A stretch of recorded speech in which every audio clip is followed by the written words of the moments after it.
Assalamualaikum warahmatullahi wabarakatuh. Waalaikumsalam warahmatullahi wabarakatuh. Alhamdulillahirabbil alamin. Assalatu wassalamu ala asrafil anbiya'i wal mursalin wa ala alihi wa sahbihi rasulillahi ajma'in. Raditu billahi robba wa bil islami dina wa bi Muhammadin nabiyya wa rasulah. Masya Allah, alhamdulillah, segala puji milik Allah. Allah sudah berkenan memberikan kita izin untuk bertemu hari ini, untuk menuntut ilmu hari ini pada kegiatan Pot Raihan. Mudah-mudahan apa yang kita bahas hari ini mendapatkan keberkahan dari Allah Subhanahu wa taala. Baik, mungkin sebelum kita masuk kepada materi kita hari ini, di tengah-tengah kita sudah hadir pemateri kita, Ustazah Sulis. Masya Allah. Assalamualaikum Ustazah Sulis. Waalaikumsalam warahmatullahi wabarakatuh. Masya Allah. Ustazah Sulis, apa kabarnya nih Ustazah Sulis? Alhamdulillah bi khair. Alhamdulillah. Bagaimana kabarnya? Alhamdulillah Nabi khair Ustazah Sulis. Baik Ustazah Sulis, mungkin sebelum kita masuk kepada pemaparan materi hari ini, kita sapa dulu nih anak-anak di rumah ya Ustazah Sulis ya. Anak-anak di rumah, apa kabarnya hari ini? Masya Allah, alhamdulillah, luar biasa, Allahu Akbar ya, Masya Allah. Semoga puasa anak-anak hari ini mendapatkan keberkahan dari Allah Subhanahu wa taala. Tetap semangat untuk puasa hari ini. Baik, mungkin langsung saja nih ya Ustazah Sulis ya, terkait materi kita hari ini.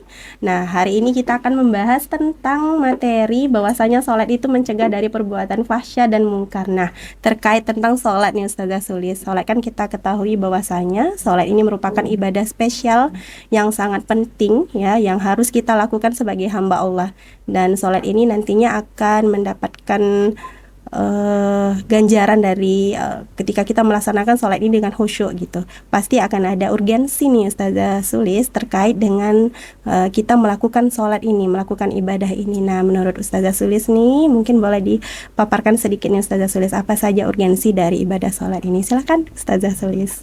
Masya Allah. Baik Bunda ini yang dirahmati Allah Subhanahu wa taala. Jazakallahu khair. A'udzubillahi minasyaitonirrajim. Bismillahirrahmanirrahim. Wa aqimus shalah wa atuz zakah warka'u ma'ar raki'in. Dan dirikanlah salat dan tunaikan zakat dan rukuklah bersama orang yang ruku. Dan di ayat yang berlainan juga, qulu linnasi husna wa aqimus shalah wa atuz zakah. Ucapkanlah kata-kata yang baik dan dirikanlah salat. Insyaallah. Nah, kalau berbicara tentang salat Bunda ini, menurut Bunda ini yang terfikir pertama kali, yang terbersit dalam pikiran kita apa ya kalau berbicara tentang sholat nih? Kalau saya tuh ngerasa hati saya tuh tenang gitu ketika sholat gitu Ustazah Sulis. Masya Allah. Segala mungkin permasalahan hidup ya Ustazah Sulis ya yang cukup panjang dari pagi mungkin ya, jadi sholat subuh gitu ya, nanti sholat zuhur itu merasa mungkin di antara subuh dan zuhur pasti ada segelumit permasalahan atau persoalan. Ketika saya mungkin menghambakan diri kepada Allah, mungkin saya merasa tenang begitu Ustazah. Masya Allah. Itu yang saya rasakan. Berarti Bunda ini sepertinya sudah berada di tingkatan tertentu ini Bunda ini untuk bisa mendapatkan derajat ketenangan gitu ya dalam sholat. Nah mungkin namun sebelum jauh ke sana, kalau berbicara tentang sholat, yang kita ingat adalah sebuah peristiwa besar juga nih Bunda ini, di mana Rasulullah melakukan perjalanan ya, perjalanan yang luar biasa yang dinamakan Isra Mi'raj gitu ya. Yang pasti anak-anakku saja juga sudah tahu di sana bahwa ibadah sholat ini merupakan satu-satunya ibadah yang disyariatkan oleh Allah, langsung Allah berikan kepada Rasulullah, dan Rasulullah langsung menjemputnya ke langit ketujuh gitu ya. Masya Allah. Nah kemudian kalau berbicara tentang urgensi atau pentingnya sholat, maka yang kita ingat juga adalah rukun Islam gitu ya. Nah ini anak-anak saja juga pasti sudah tahu dong rukun Islam ya, yang sudah dipelajari, bahwa rukun Islam di sana Rasulullah juga menyampaikan ada 5 perkara gitu ya. Buniyal Islam ala khamsin, syahada asyhadu alla ilaha illallah wa asyhadu anna muhammadan abduhu wa rasuluh, wa iqamis shalah wa itaiz zakah wal hajjil bait wa shaumi ramadan. Masya Allah. Jadi ternyata sholat itu menjadi salah satu rukun Islam. Berarti betapa pentingnya kedudukan sholat di dalam rukun Islam gitu ya. Karena tidak semua ibadah ibadah-ibadah yang masuk ke dalam rukun Islam begitu. Nah, kemudian urgensi atau pentingnya benda ini, kenapa sih sholat itu dikatakan sangat penting sekali gitu ya? Karena Rasulullah juga bersabda gitu ya, awalu ma yuhasabu bihil abdu yaumal qiyamati sholah. Hal pertama yang akan dihisab oleh Allah dari seorang hamba ketika hari kiamat itu adalah sholatnya benda gitu ini. ya. Masya Allah, betapa menakutkannya ya ketika sholat kita ternyata tidak sempurnanya gitu ya dibanding sempurnanya begitu. Nah, kemudian urgensinya itu adalah saking pentingnya itu bunda ini.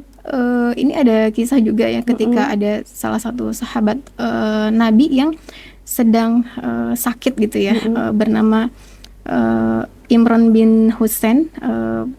Ini menceritakan gitu ya, pada saat aku sakit, aku mendatangi Rasulullah gitu ya, bagaimana aku sholat ya Rasulullah. Maka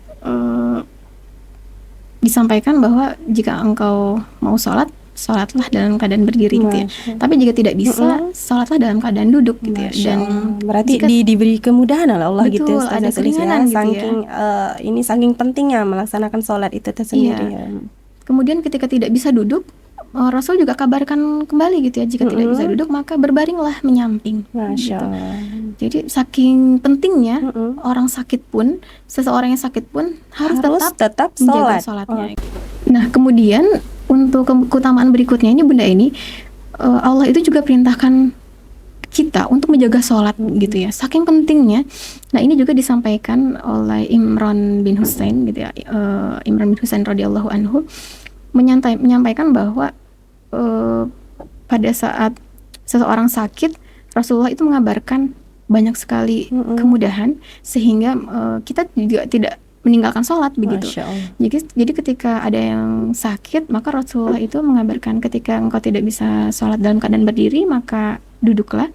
Ketika tidak bisa duduk, maka berbaringlah menyamping. Gitu ya. Berarti sudah Allah berikan kemudahan ya Ustazah Sulis ya, saking pentingnya melaksanakan sholat gitu. Betul, benda ini sudah sangat mudah ya kita melakukannya. Walaupun tidak bisa berdiri, anak-anak misalnya ada yang sakit bisa duduk. Kemudian ternyata duduk juga tidak bisa, boleh berbaring gitu ya, menyamping menghadap ke arah kiblat.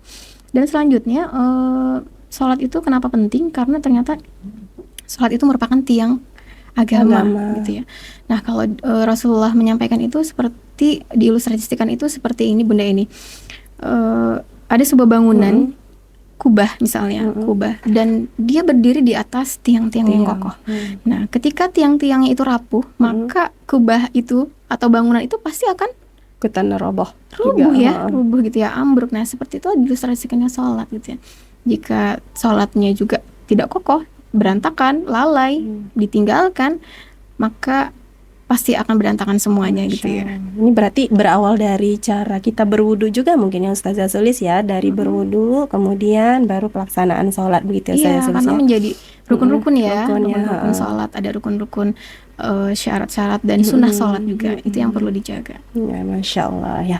Baik Ustazah Sulis, dari urgensi tadi pasti ada keutamaan nih yang didapatkan bagi seorang hamba ketika melaksanakan sholat gitu, sehingga biar bisa menimbulkan motivasi mungkin buat anak-anak di rumah kali ya, mungkin buat kita semua yang ada di sini supaya tetap menjaga sholat dan menjaga kualitasnya begitu. Ustazah Sulis, silahkan Ustazah Sulis. Masya Allah. Kalau bicara tentang keutamaan ini kita juga perlu ya gitu. Kita yang udah besar saja sepertinya perlu memurojaah kembali gitu ya, agar istiqomah sholat kita itu memang Allah berikan untuk kita gitu ya. Karena tidak semua orang bisa menjaga sholatnya gitu ya. Nah, pertama hal yang perlu menjadi argumen gitu ya bagi seseorang untuk senantiasa senang, semangat gitu ya dalam melaksanakan sholat adalah sholat itu sebagai penggugur dosa bunda ini. Nah, dan ini Ustazah Sulis mungkin sebentar, saya pernah juga dengar ini bahwasanya kita harus berupaya ketika sholat, anggaplah itu mungkin sholat terakhir kita gitu, mungkin setelah melakukan sholat ini mungkin besok kita tidak bisa lagi. Masya Allah. Itu juga pernah, itu gimana? Itu juga ya Ustazah Sulis salah satunya. Iya betul, itu terkandung dalam Quran Surah Al-Baqarah ayat 45-46 ya, yang memposisikan seseorang merasakan betul-betul bahwa ini adalah sholat yang terakhir Masya dan Allah. dia sedang menghadap dengan Allah gitu ya, sehingga dia berusaha keras gitu ya untuk menjalani sholatnya dengan khusyuk. Masya Allah. Nah, adapun sebagai penggugur dosa, Rasulullah itu juga menyampaikan dan mengilustrasikan kembali nih. Jadi kalau kita menjelaskan ke anak-anak enaknya seperti itu ya. Oh, Rasulullah iya. itu banyak sekali memberikan penjelasan-penjelasan yang dengan mudah kita pahami Mm-mm. dan menyemangati sekaligus gitu ya, Mm-mm. untuk kita mudah mengamalkan ibadah yang diperintahkan oleh Allah. Nah, ini kalau sholat ilustrasinya seperti apa? Nah, Rasulullah itu mengilustrasikannya adalah sebuah sungai Mm-mm. yang mengalir di depan rumah seseorang. Masya Allah. Dan orang yang punya rumah itu mandi di sungai itu 5 kali dalam Masya sehari, Bunda Allah. ini. Dan Rasulullah bertanya kepada sahabat, menurut kalian apakah ada tersisa kotoran Masya Allah. setelah mandi 5 kali sehari? Kita aja mandi 2 kali sehari gitu Iya, ya Ustaz. Masya Allah, Masya Allah. Bunda ini. Ya. Nah, jadi sahabat menjawab, tidak ada yang tersisa Masya Rasulullah kotoran-kotorannya. Allah. Begitulah sholat diumpamakan, ketika kalian mengerjakan sholat maka gugurlah dosa-dosa kalian. Bahwasanya seorang hamba ketika melaksanakan sholat itu sebenarnya ada beban dosa di punggungnya gitu ya Ustazah betul. Sulis ya. Apalagi manusia sifatnya tempatnya lupa, tempatnya juga hilaf, Iya, banyak betul. salah dan Masya dosa. Allah. Tidak ada manusia yang suci gitu ya, Bunda Masya ini. Allah. Kita punya kesalahan walaupun sebesar biji zarah gitu ya. Masya Allah. Dan keutamaan berikutnya adalah amalan paling utama ternyata. Sholat itu menjadi amalan yang paling utama. Maksudnya bagaimana?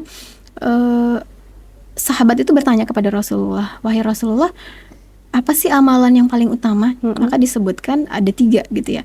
Di antaranya adalah as-sholati li waqtiha, sholat tepat waktu, kemudian berbakti kepada orang tua, dan yang ketiga jihad fisabilillah. Masya Allah. Maka ketika sholat itu menjadi amalan yang paling utama, kemudian kita usahakan untuk sholat di awal waktu gitu ya, maka kita sudah meraih gitu ya kabar-kabar gembira yang telah Allah janjikan gitu ya. Ternyata ini amalan paling utama, Bunda ini gitu ya. Dan selanjutnya amalan sholat ini, Bunda ini ternyata menjadi cahaya kelak di yaumil qiyamah. Masya Allah. Nah, maksudnya bagaimana? Ternyata ketika nanti kita dikumpulkan di padang mahsyar gitu ya, dan di sana Allah itu memperlihatkan cahaya-cahaya dari antara kedua mata kita, lebih kepada ke kening kita begitu ya, menjadi pancaran cahaya yang menandakan bahwa ini adalah umat Nabi Muhammad.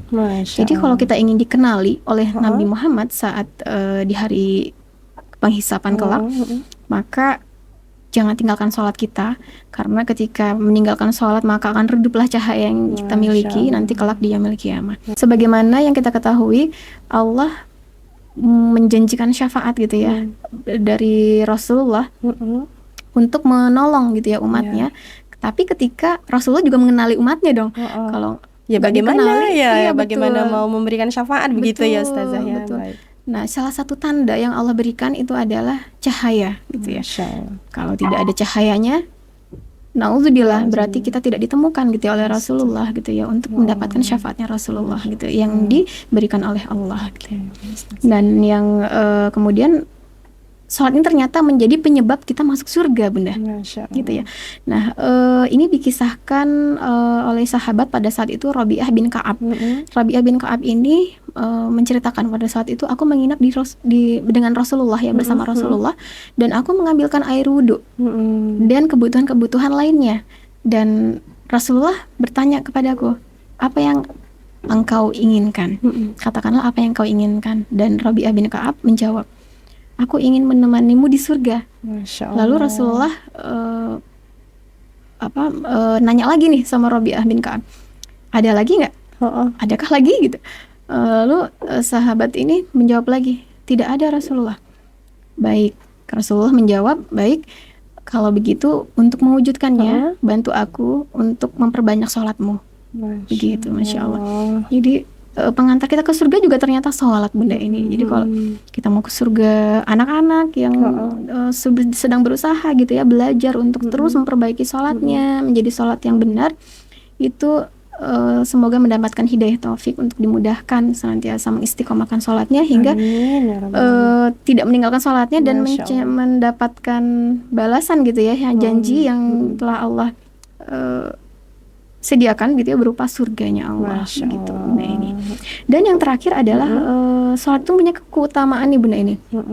Di mana keutamaannya itu adalah sebagai pencegah dari fahsya dan mungkar gitu ya. Dari perbuatan keji dan mungkar. Begitu sebagaimana dalam Quran surah Al-Ankabut ayat 45 kan, A'udzubillahi minasyaitonirrajim, innas sholata tanha 'anil fahsya'i wal munkar. Begitu Bunda. Masya Allah. Ini jadi saya tertarik nih Ustazah Sulis yang poin terakhir nih, bahwasanya sholat itu mencegah dari perbuatan fahsya dan mungkar. Mungkin Ustazah Sulis bisa menjelaskan sedikit terkait fahsya dan mungkar ini yang seperti apa Ustazah Sulis? Silahkan Ustazah Sulis. Masya Allah. Iya. Iya, kalau kita menelaah kembali pada tafsir Ibnu Katsir, di sana disampaikan gitu ya Bunda ini, bahwa dalam Quran surah Al-Ankabut ayat 45 ini didapati dua hikmah begitu. Nah, dua hikmah ini seperti apa? Dua hikmah ini adalah sholat merupakan pencegah dari perbuatan keji dan mungkar, namun sekaligus juga sebagai pendorong penghindar gitu ya, sebagai pendorong untuk bisa menghindar dari perbuatan ini. Jadi pencegah dan penghindar itu kan punya makna yang berbeda ya Bunda ini ya. Nah, tidak hanya saja pencegah tapi juga menghindar gitu ya. Bagaimana seseorang itu bisa menghindari perbuatan keji dan mungkar gitu. Masya Allah. Dan untuk penjelasan fahsya dan mungkar itu sendiri ya Bunda ini ya. Fahsya ini suatu perbuatan buruk ya Bunda ini ya. Mungkar juga perbuatan buruk yang sudah berarti keluar kedua-duanya perbuatan buruk gitu ya Ustazah Sulis ya. Perbuatan buruk yang ini sudah keluar dari fitrahnya manusia gitu Bunda ini. Nah, fahsya ini adalah perbuatan buruk yang bersumber dari syahwat gitu ya. Misalnya porno aksi, pornografi gitu ya. Kemudian LGBT seperti itu. Kemudian apalagi ya perbuatan-perbuatan yang didasari oleh syahwat tadi itu ya, hawa nafsu tadi ya. Iya betul. Nah, sedangkan mungkar adalah perbuatan nampak yang diingkari oleh hati gitu ya. Misalnya seperti membunuh ya, terus misalnya merampok gitu ya, kemudian berdusta misalnya seperti itu.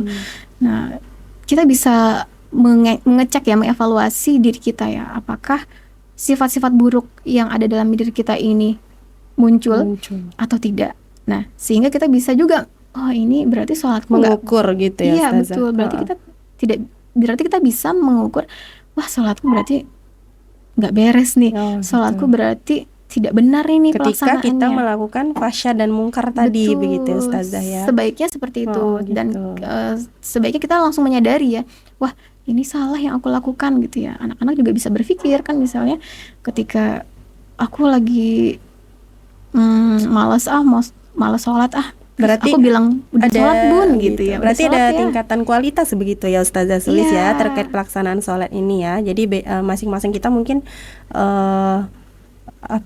bisa melihat tingkatan kualitas itu mungkin dari sebenarnya bukan pada saat sholatnya, mungkin setelah sholat itu apa yang terjadi terhadap diri kita gitu ya Ustazah Sulis ya. Ada seperti timbal balik gitu ya Ustazah Sulis. Iya.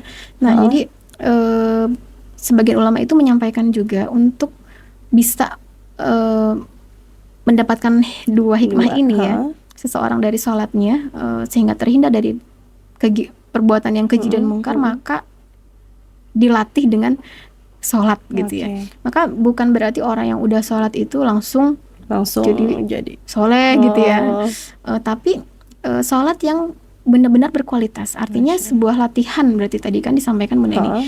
Jika berbicara tentang latihan, maka berarti ada proses perubahan atau tahap demi tahap mengalami peningkatan hasil dari latihan yang tersebut, dan itu dinamakan kualitas sholat kita. Nah, di sini Imam Ibnu Qayyim rahimahullah itu menyampaikan Bunda ini ada 5 tingkatan sholat ternyata gitu ya, yang perlu kita ketahui, dan ini menjadi aspek evaluasi gitu ya bagi buat diri kita gitu ya. Wah, aku di titik mana ya? Aku sudah di tingkat mana nih? Ternyata ada 5 tingkatan Bunda ini. Jadi dari tingkatan yang paling rendah sampai tingkatan paling tertinggi. Mungkin khusyuk kali ya Ustazah Sulis ya yang tertinggi. Iya, betul, betul Asanti. Nah, jadi untuk tingkatan yang paling rendah itu Bunda ini itu dinamakan al-mufrid. Nah, al-mufrid itu artinya meremehkan begitu Bunda ini. Tapi melaksanakan begitu Ustazah Sulis. Tetap sholat gitu ya. Tetap sholat, tapi waktunya sudah telat. Wudunya juga tidak sempurna. Kemudian berpakaian ala kadarnya, tidak ketika sopan sholat gitu ketika ya. sholat. Mungkin Kemudian kalau ibu-ibu dasteran kali ya gitu. ya yang penting bajunya udah menutup aurat, tapi Ternyata tidak. ternyata misalnya ada yang sobek-sobek gitu ya, ada bolong-bolong gitu, tidak memperhatikan walaupun gitu ya. tertutup dengan mukena begitu Iya, ya Ustazah Sulis ya. betul. Tapi kan kita mau menghadap Sang Pencipta gitu ya. Betul, itu juga menjadi perhatian. Mm-mm. Nah, kemudian gerakan dan bacaannya itu asal-asalan gitu ya. Jadi sholat itu dilakukan sesuka hati saja tanpa dengan hati gitu ya. Nah, sehingga dia tidak mendapati kenikmatan sholat, ya jangan kenikmatan ya, kerinduan sholat saja mungkin tidak gitu. Berarti hanya sekedar menjalankan, melaksanakan ya Ustazah ya. Ya, hanya sekedar menjalankan saja Bunda ini. Nah, inilah yang dikatakan tingkatan terendah. Lahiriahnya belum benar, apalagi batiniahnya seperti itu. Mungkin anak-anak kali ya Ustazah Sulis, anak TK ya kali ya itu Ustazah ya. juga dulu seperti itu Waktu gitu kita kan. kecil ya. Belum tahu makna sholat, Jadi ikut-ikutan gitu masih ya. ikut-ikutan aja gitu. Jadi itu Bunda sholat kita sholat betul, gitu ya. jadi melalui proses pembiasaan seperti itu. Tidak apa-apa untuk awal-awal gitu ya. Okay. Nah, tapi bagaimana dengan orang yang sudah memiliki ilmu tentang fikih sholat, sudah tahu tata cara aturan sholat, maka tidak boleh lagi seperti itu Bunda ini. Gitu Harus ya, meningkat berarti ya Ustazah. Betul, anak-anak ustazah yang sudah belajar misalnya di sekolah atau dengan ayah bundanya di rumah, tetap harus diamalkan ilmu yang sudah didapatkan gitu ya. Nah, kemudian tingkatan kedua Bunda ini. Nah, kalau tadi lahiriah dan batiniahnya itu tidak diperhatikan, maka di tingkatan kedua ini adalah tingkatan muhasabun. Nah, apa itu? Tingkatan yang lahiriahnya itu sudah mulai diperhatikan Bunda. Baik. Tapi batiniahnya masih kacau. Oh gitu. Wow. Suka keinget sesuatu. Iya, jadi ketika sholat, aduh, taruh kunci motor di mana gitu ya. Tadinya nggak inget jadi inget gitu ya. Aduh, tadi kayaknya belum matiin kompor gitu ya. Aduh, tadi naruh pensilnya di mana ya gitu. Tadi aku belum ngembaliin buku yang aku pinjam gitu ya. Nah, kemudian apalagi yang mengganggu pokoknya. Mengganggu di luar perkara sholat. Nah, di posisi kedua inilah orang ini. Tapi secara lahiriah dia sudah mulai memperhatikan waktunya. Tepat waktu gitu ya Ustazah ya. Pakaiannya juga bagus, adab-adab ketika sholat gitu ya. Kemudian gerakan dan bacaannya juga sudah tepat seperti itu. Nah, kemudian di tingkat level yang ketiga Bunda ini. Nah, ini adalah seseorang yang sholat itu menjadi mukafarah gitu ya. Jadi sholatnya itu sudah tepat waktunya. Gerakannya juga sudah tumakninah. Gerakannya, bacaannya juga sudah tepat lah ya. Jadi sudah bagus gitu ya lahiriahnya. Dan batiniahnya itu tapi bukan melayang-layang atau menghayal seperti yang kedua tadi. Yang ketiga ini di level dia berusaha untuk fokus Bunda ini. Oh gitu. Jadi di dalam level yang ketiga ini dia berjihad, berusaha untuk khusyuk gitu. Kalau yang tadi kan dia tergoda tuh dengan setan gitu ya. Nah, kalau yang ketiga ini dia sedang berusaha untuk melawan bisikan-bisikan setan gitu ya. Secara lahiriahnya bagus, batiniahnya sedang berusaha gitu ya. Jadi kalau Ibnu Qayyim al-Jauziyah al-Hafiz ini mengatakan bahwa di level ketiga ini orang yang disebut dengan orang yang sholat tapi dalam keadaan melawan was-was. Masya Allah. Gitu.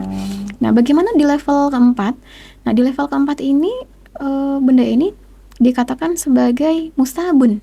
Nah, artinya secara lahiriah dan batin itu sudah khusyuk, sudah baik. Nah, dan hati dan pikirannya juga sudah mulai menyelami dalam bacaan dan gerakan sholat, begitu. Dan ia sudah mulai menikmati sholatnya, begitu. Nah, bagaimana? Berarti sudah seperti sebuah kebutuhan banget gitu ya Ustazah ya. Menjadi penenang gitu ya. Menjadi penenang. Tapi ternyata ada lagi nih Bunda Ani yang lebih tinggi levelnya, yaitu level muqarrabun gitu ya. Level tertinggi ini dikatakan bahwa hati dan pikirannya itu memang diletakkan di hadapan Allah. Begitu. Nah, untuk lahiriahnya itu udah nggak ditanya lagi gitu ya. Udah jangankan waktu sholat, dia on time, dia menunggu waktu sholat Bunda ini, menunggu waktu sholat, menanti waktu sholat, dia merindukan waktu sholat, menyiapkan secara lahiriah kebersihannya gitu ya, taharah dalam dirinya itu diperhatikan, kemudian bacaan dan gerakannya sudah tumaninah, baik itu bukan hanya dimengerti secara bahasa, tapi secara makna dia pahami. Allahu Akbar misalnya, artinya Allah Maha Besar. Dia tidak hanya mengerti arti Allah Akbar itu Allah Maha Besar, tapi dia sudah bisa mendapatkan maknanya. Allah Maha Besar itu Ya. berarti ya cuma Allah yang Maha Besar. Aku tuh ya memang Tidak ada sangat kecil di hadapan kecil Allah, gitu, rendah Masya gitu ya, Allah, hina gitu ya di Masya hadapan Allah. Allah. Dan itu yang menjadi dia hanyut dalam munajatnya kepada Masya Rabb-nya Allah. yang Maha Rahman gitu ya. Oke. Nah, di sini yang dikatakan mungkin pada titik level muqarrabun, orang yang sangat dekat dengan Allah gitu ya. Dan kalau mengingat kisah bagaimana Rasulullah berdialog dengan malaikat Jibril pada saat itu, malaikat Jibril menyerupai manusia gitu yang tampan, yang bersih, pada saat itu mendatangi Rasulullah bersama sahabat yang sedang duduk dalam majelis, dan malaikat Jibril itu bertanya tentang apa itu Islam, apa itu iman, apa itu ihsan, kemudian kapan hari kiamat, dan tanda-tanda hari kiamat itu apa. Nah, di sini Rasulullah menjelaskan gitu ya tentang ihsan bunda ini. Masya Allah. Ya, kayak Nama nama anak saya. bunda ini nih ya. Iya. Masya Allah, selama Iya. podcast dari episode 1 sampai sekarang kayaknya ihsan disebut Masya terus ya. Masya Allah. Allah. Mudah-mudahan Masya sesuai Allah. dengan namanya ya bunda ini ya. Amin, amin, Ustazah Sudah Sulis. ditorehkan oleh ayah bundanya, semoga Amin, menjadi Masya doa, Allah. menjadi Amin, Ustazah hambanya yang Sulis. muhsin ya bunda ini. Amin, amin. Masya Allah. Nah, di ihsan itu ternyata anta'budallah hakanaka tarahu fa illam takun tarahu fa innahu yarak. Masya Allah. Jadi Rasulullah itu menjelaskan ihsan itu adalah beribadahlah kepada Allah seolah-olah engkau melihatnya. Masya Namun jika Allah. engkau tidak melihatnya, sungguh ia melihatmu. Masya Seperti itu. Allah. Maka sholat di level yang tertinggi seperti ini, itulah titik ihsan gitu ya bunda ini. Dan seseorang bisa dipastikan gitu ya bahwa ia akan tercegah dari perbuatan keji dan mungkar. keji dan mungkar. Kalau di ahli bahasa itu dijelaskan setiap kata inna yang diikuti dengan alif lam itu bermakna pasti gitu ya. Masya Jadi kalau ada orang yang sholat tapi dia berbuat keji dan mungkar, pasti ada yang keliru dalam sholatnya. Ada yang salah ya dari Betul. gerakan, mungkin bacaan begitu ya Betul, Ustazah pasti Sulis ya. ada yang tidak sempurna dalam Oke. rukun syarat atau sunnahnya sholat gitu. Masya Allah, ini sangat menarik sekali Ustazah Sulis Masya ya. Allah. Terkesima saya mendengarnya ini Masya Allah. Ustazah Sulis, Ya, Masya apalagi Allah. kalau kita mengingat kisah-kisah para sahabat dan salafus saleh terdahulu bunda ini di titik di titik khusyuk ya, salat seperti yang dialami oleh sahabat Urwah bin Zubair, di mana sahabat ini mengalami sakit akilah gitu ya, yang mengharuskan kakinya itu diamputasi gitu ya atau dipotong. Nah, kalau zaman dulu belum ada alat atau obat bius yang menghilangkan rasa sakit ya. Betul bunda ini.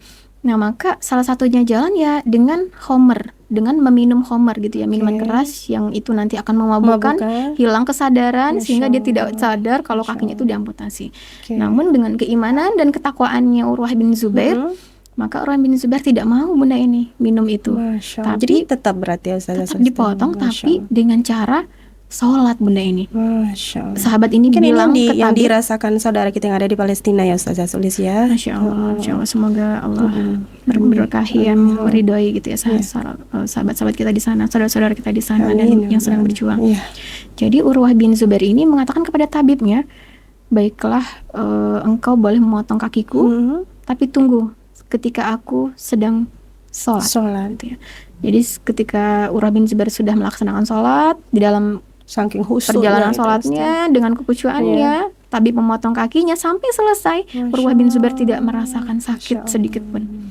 Dan ketika sudah selesai sholat, dia baru merasakan kakinya itu sudah hilang gitu ya, sudah dipotong, diamputasi.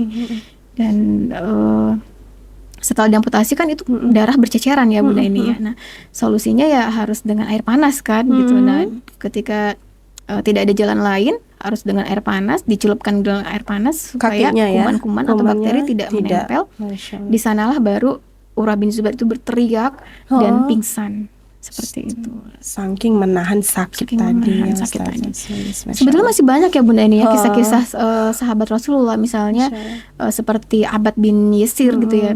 Abbad bin Bisir itu dipanah 3 kali tidak terasa bunda ini ketika ia berjaga gitu ya dalam penjagaan tawanan saat itu. Diceritakan Rasulullah memenangkan sebuah perang gitu ya, di perang Zatu Ariqa ya.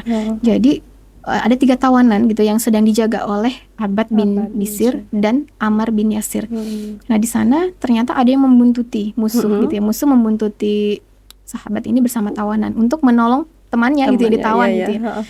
Ternyata musuh ini mengintai dari kejauhan sampai suasana atau kondisi aman untuk bisa menyerang gitu ya. Ternyata musuh ini memanah sahabat yang sedang sholat. Bunda. Jadi Abbad bin Bishr ini sambil berjaga, ia sholat bunda ini, dan di sholatnya itu ia sedang membaca surah Al-Kahfi. Begitu. Nah, di tengah proses sholatnya itu, karena surat Al-Kahfinya belum selesai, dengan menikmati surah Al-Kahfi, di panah pertama ia cabut, di panah kedua ia cabut, di panah ketiga juga ia cabut, dan tidak kuat lagi dia akhirnya jatuh dan membangunkan temannya Ammar bin Yasir ini bahwa dia sedang terkena panah gitu ya. Kemudian Ammar bin Yasir bertanya, Masya Allah, kenapa engkau tidak membangunkanku gitu? Dan kenapa engkau tidak memanggilku gitu? Jadi Abbad bin Bishr ini mengatakan, aku sedang menikmati bacaan surah Al-Kahfi. Seandainya aku tidak ingat dengan perintah Rasulullah untuk menjaga, untuk berjaga-jaga, maka aku rela mati gitu ya, saat aku membaca surah Al-Kahfi ini tadi. Seperti itu. Dan masih banyak kisah-kisah lain ya bunda ini ya. Mungkin nanti bisa dicari ya bunda ini ya. Masya Allah.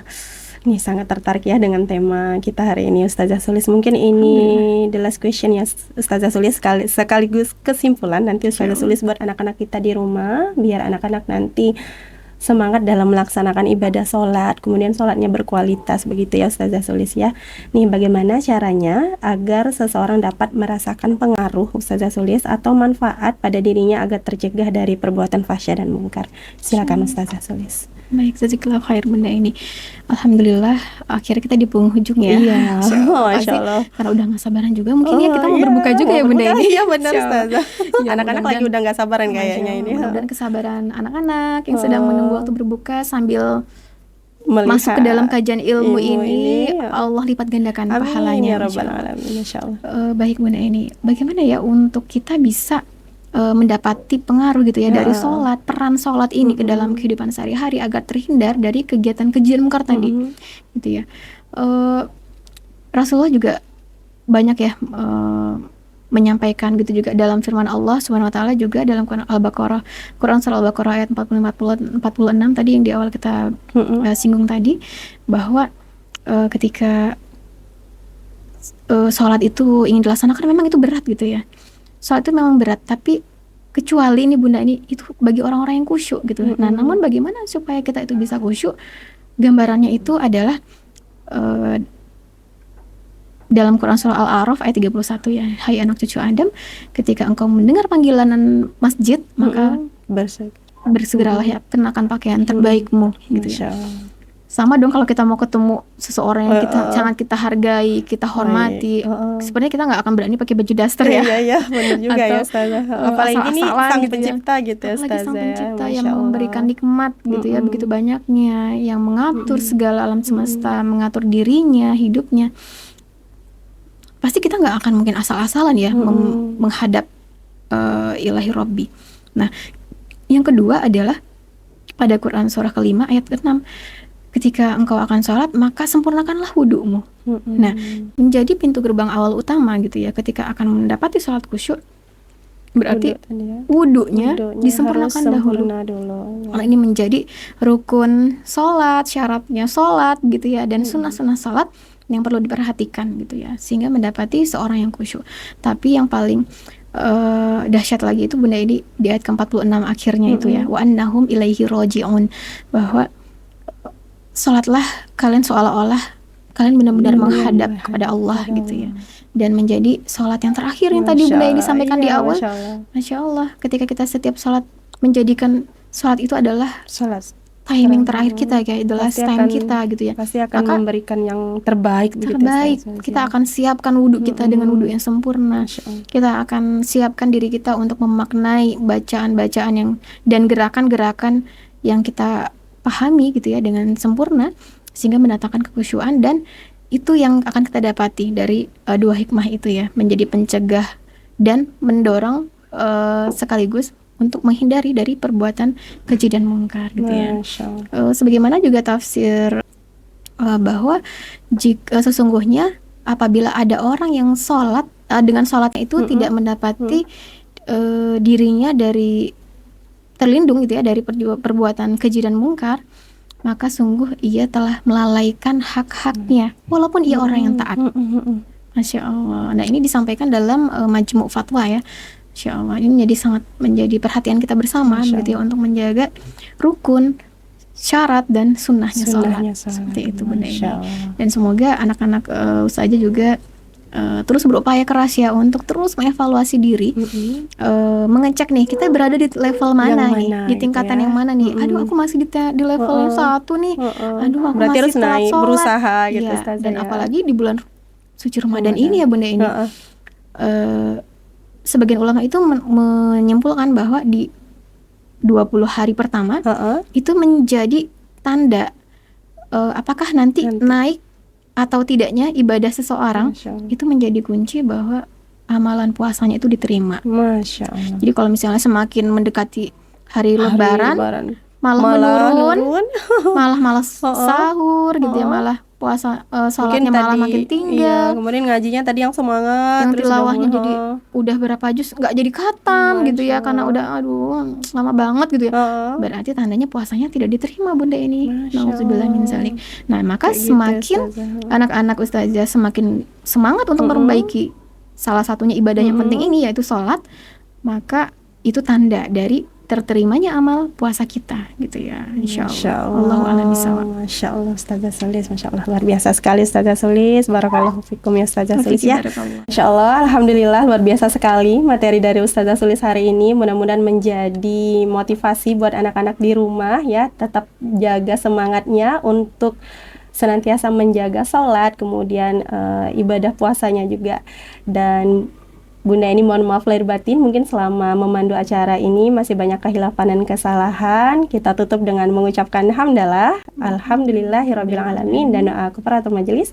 Subhanakallahumma wa bihamdika asyhadu an la ilaha illa anta astaghfiruka wa atubu ilaik. Saya Bunda ini Ustazah Sulis. Masya Allah, mohon undur diri. Wabillahi taufiq wal hidayah. Assalamualaikum warahmatullahi wabarakatuh.